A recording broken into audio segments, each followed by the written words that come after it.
Assalamualaikum warahmatullahi wabarakatuh.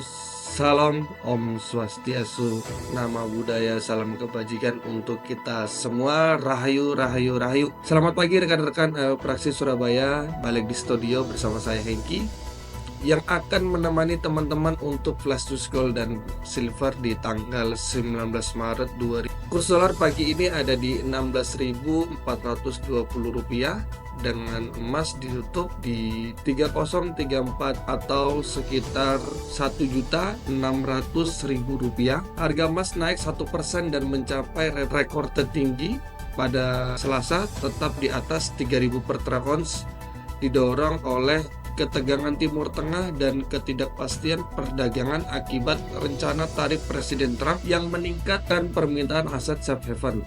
Emas yang mengalami kenaikan signifikan tahun lalu terus mempertahankan momentumnya, naik lebih dari 15% tahun ini dan mencetak rekor tertinggi 14 kali. Di sisi konflik serangan udara Israel menewaskan lebih dari 400 orang di Gaza, mengancam gencatan senjata yang telah berlangsung 2 bulan.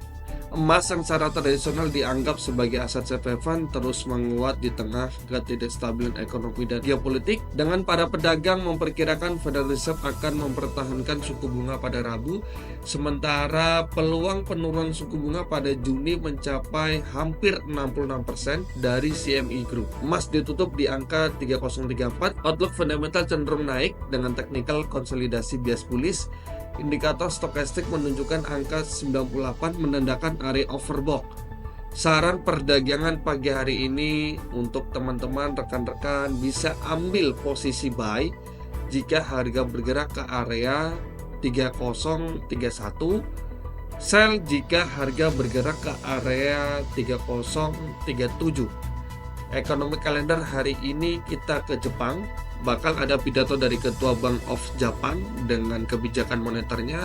Suku bunga Jepang diperkirakan akan tetap di 0,5% dan dilanjut dengan cadangan minyak negara Amerika yang akan keluar di jam 9 nanti malam.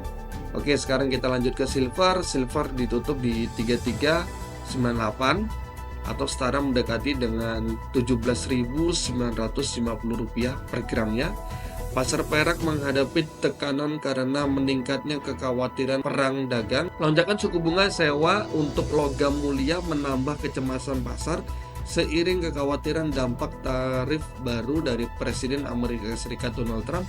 Hal ini mendorong pengiriman perak ke Amerika Serikat untuk mendapatkan harga premium di New York yang bisa menyebabkan tekanan pasokan di London. Bursa Amerika Serikat mencerminkan gejolak ini dengan persediaan perak yang dihitung melonjak 40% pada kuartal ini, sementara New York masih menarik pasokan atau kekhawatiran bahwa arus perdagangan dapat berbalik jika terjadi kekurangan perak di London. Amerika Serikat mengimpor sekitar 70% peraknya dari Kanada dan Meksiko. Sebagai respon, Kanada memperlakukan tarif belasan 25% pada barang-barang Amerika Serikat, 20,8 miliar dolar termasuk perak. Untuk fundamental cenderung turun dengan technical konsolidasi di bias netral. Indikator stokastik menunjukkan angka 75 menandakan area netral. Saran perdagangan hari ini, rekan-rekan bisa ambil posisi buy jika harga bergerak ke area 33,8, sell jika harga bergerak ke area 3408. Nah, itu untuk silvernya. Oke, itu saja flash news yang dapat saya sampaikan. Selamat menunaikan ibadah puasa buat rekan-rekan, teman-teman semua. Sampai jumpa di sesi selanjutnya. Saya Hengki pamit undur diri. Om Santi Om. Nama budaya, salam kebajikan. Wassalamualaikum warahmatullahi wabarakatuh.